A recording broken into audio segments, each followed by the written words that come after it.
अभी मेरी चमड़ी आप पकड़ो ऐसे, मेरी चमड़ी पकड़ो, पतली है।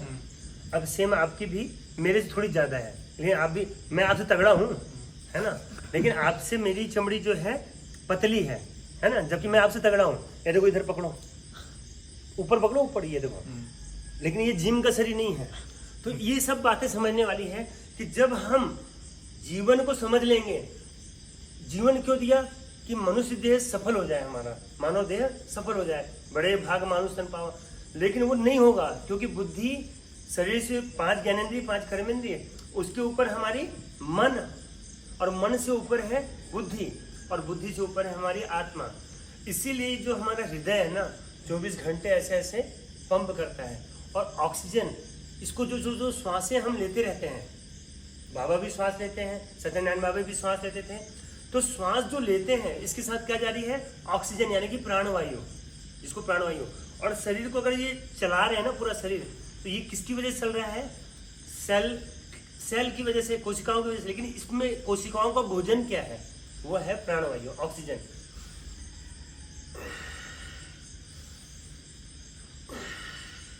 तो नॉर्मल हवा की अपेक्षा 20 गुना फालतू हवा गई अंदर, तो उसमें क्या मिक्स होकर जा रही है, प्राणवायु, यानी कि ऑक्सीजन। और ऑक्सीजन अंदर गई तो ऑक्सीजन किसमें मिल गई, ब्लड में। ब्लड कहाँ आता है, ऑक्सीजन रहित ब्लड शरीर से पहले आता है पूरे में हार्ट में, हृदय में, फिर हार्ट से कहाँ आता है, लंग्स में, और लंग्स से पे ऑक्सीजन मिक्स हुई, प्राणवायु मिक्स हुई, और पूरे शरीर में वापस चले जाता है। तो इसलिए जीवित हैं हम। और कंठ के ऊपर उदान प्राण, कंठ के नीचे यहाँ तक प्राण रहते हैं, इसीलिए तो 24 घंटे हमारा हृदय पंप करता है। हम सो जाएंगे लेकिन हृदय चलता रहेगा और सांसें चलती रहेगी। अब ज़्यादा क्यों नहीं सोना चाहिए, ज़्यादा क्यों नहीं सोना चाहिए, क्योंकि ज़्यादा सो रहे हैं मतलब किसका प्रतीक है, प्रमादी का, आलसी का। 6 घंटे की नींद अगर संतों ने बताया कि 5 से 6 घंटे सो तो पर्याप्त है ना। मोदी जी देश के प्रधानमंत्री 3 घंटे की नींद सोते हैं। ओबामा जब भारत में आए थे तब पता चला था कि वो 4 घंटे की नींद सोते हैं, बस 4 घंटे की नींद। तो नींद को भी उन्होंने कंट्रोल कर लिया अपने कर्मों से। मोदी जी तो योग करते हैं।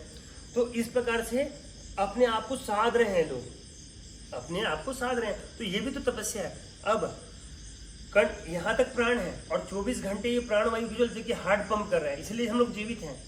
हार्ट अटैक आता है लोगों को, क्या होता है, चलना बंद हो गया, शरीर का ब्लड पानी बन गया। अच्छा, प्राण 8 चक्र और 9 द्वार, 2 4 6 7, मूत्र और मल 9 द्वार, इनमें से ही कर्मानुसार ही किसी एक द्वार से प्राण हमारे नेचुरल मौत में निकलते हैं। वास्तविक मौत जब होती है तो किसी एक द्वार से निकलते हैं। अब जो अच्छे कर्म करता है उनके लिए ये 7 द्वार हैं, 2 4 6 7। और जो हर तरह से आहार विचार कर्मों से भ्रष्ट रहा, उसके मल और मूत्र के रास्ते प्राण निकलेंगे। और जो बहुत अच्छे कर्म करता है जीवन में, जैसे बच्चे का ये सॉफ्ट हो जाता है ना, धड़कता रहता है, मुलायम रहता है, ऐसे दिव्य पुरुष का ये जो तालू है ये लास्ट समय पे खुल जाता है और यहाँ से प्राण निकल जाते हैं। सबसे बढ़िया मौत है ये, ब्रह्मरंध्र, भगवान से मिलने का डायरेक्ट रास्ता। समाधि 3 प्रकार की है, जल, थल और नभ। हाँ, हमारे यहाँ भी दुर्ग में आए थे एक संत 25 साल पहले, तो 6 बाई 4 का 6 फीट गहराई का गड्ढा खोदे थे, उसमें बैठ गए अंदर, ऊपर से फट्टे लगाए गए, पॉलीथीन लगाई गई, मिट्टी से ढक दिया गया। तो इस तरह से छत्ता था, तो इस तरह से वो समाधि लगा दी, थल समाधि होगी। जल समाधि मतलब पानी के अंदर घुस जाते हैं और बैठ जाते हैं, कोई श्वास नहीं, प्राण को रोक लेते हैं। प्राण कहाँ है, कुंडलिनी शक्ति क्या है, मतलब नीचे कुंडलिनी शक्ति है जो सुप्त अवस्था सोई होती है, लेकिन उसको कर्मों से ये लोग जागृत करते हैं, और जागृत करते हैं तो चक्रों का भेदन शुरू होता है। चक्रों का भेदन शुरू हुआ, प्राण को यहाँ से यहाँ पहुँचा देते, समाधि लग जाती है। 3 प्रकार की समाधि जो है, तो पानी के अंदर ये भी घुस के बैठ जाते हैं। फिर नभ समाधि, मतलब इससे लेके ऊपर तक पूरा नभ है।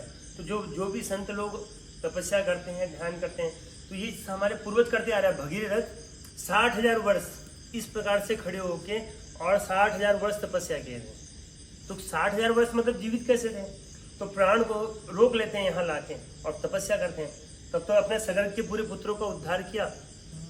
इस तरह से हमारे करते थे पूर्वज। अभी भी देखो लाइव उदाहरण है। तो यही उदाहरण मैं लोगों को समझाता हूँ कि देखो भाई, हमको कुछ नहीं, हम तो गृहस्थ आश्रम के लोग हैं, हमको कुछ नहीं करना, भगवान का नाम स्मरण करना, जितना हो सके परोपकार करना और नाम स्मरण करना। देखो तन, संतों ने 3 तरीके बताए कल्याण करने के लिए। तन पवित्र, सेवा किए। मैं लोगों को क्या करता हूँ, जैसे मान लो किसी को ये दर्द आ गया इधर, अब आप लोग के सामने करता है ये भैया। अब जैसे मान लो किसी को पीठ का दर्द है तो क्या होता है, एक जकड़न रहती है, देखिए जो कि अभी आगे मेरी तरफ झुक जाएगी, ढीला छोड़िएगा, बिल्कुल ढीला। ऐसे ऐसे मैं दबा देता हूँ जेंट्स पर्सन को, तो नहीं तो देखिए 4 आवाज आ रही है, देखिए 4 आवाज। अभी इन्होंने थोड़ा स्लाइड किया लास्ट में, फिर नीचे कीजिए। ये क्या है, जकड़न है, इसको खोल दिया, देखिए कान ये खुल गया। इस प्रकार से मैं लोगों को ट्रीटमेंट देता हूँ। कमर, अब जैसे किसी कमर दर्द है तो होता क्या है कि कमर के नीचे से लेके यहाँ तक मनके हैं ऐसे छोटे छोटे, अब उनको आगे झुकने के लिए सब झुक जाते हैं, पीछे नहीं झुकते हैं, कभी भी ऐसे ऐसे मूवमेंट हम लोग नहीं करते हैं। तो इस वजह से क्या होता है कि शरीर की कमर की मांसपेशियों में जकड़न आ जाती है और कमर दर्द होता है ना।